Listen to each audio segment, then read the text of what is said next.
තල්කොටේ වැව. ජලය කඳු සහ ඉතිහාසයේ එක්වූ නිහඬ කතාව.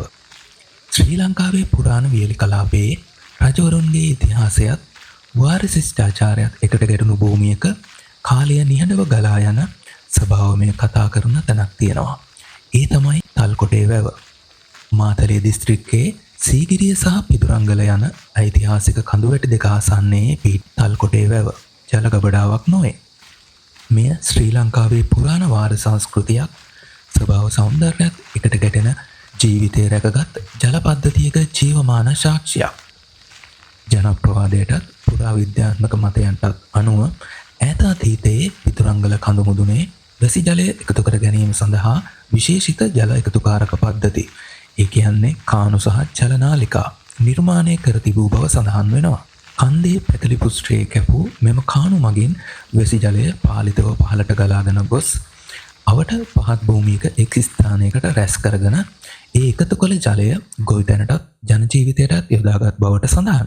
මෙම ජල පද්ධතියෙන් පහළට දෙවන්ත ජලධාරා එකතු කරගත් ස්ථානය පුරාණයේ තටාක කොටස ලෙස හැඳින්වූ බවට මතයක් පවතිනවා.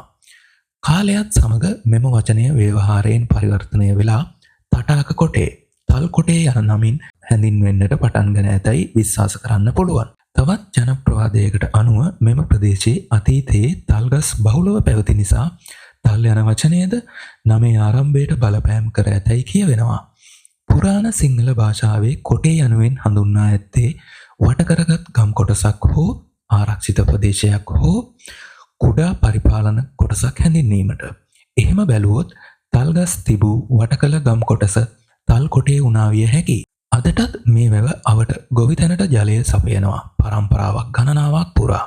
මේ ජලය මිනිස්සුන්ගේ ජීවිත රැකගෙන තියෙනවා. කාලය වෙනස් වුණත් මේ වැව තවමත් නිහඬව ජන ජීවිතයට ශක්තිය දෙනවා. කඳු නිහඬයි, ඉතිහාසය දැක ගන්න බැරි වුණත් එය තවමත් මේ භූමියේ ජීවත් වෙනවා. තල්කොටේ වැව කියන්නේ ජලය පමණක් නොවේ.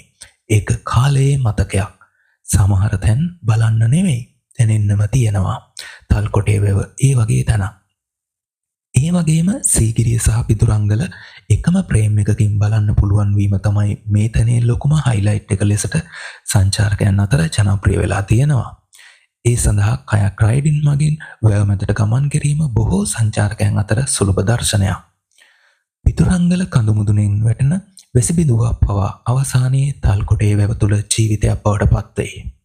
ඒ තමයි මේ භූමියේ සැඟවුණු ඉතිහාස කතාව.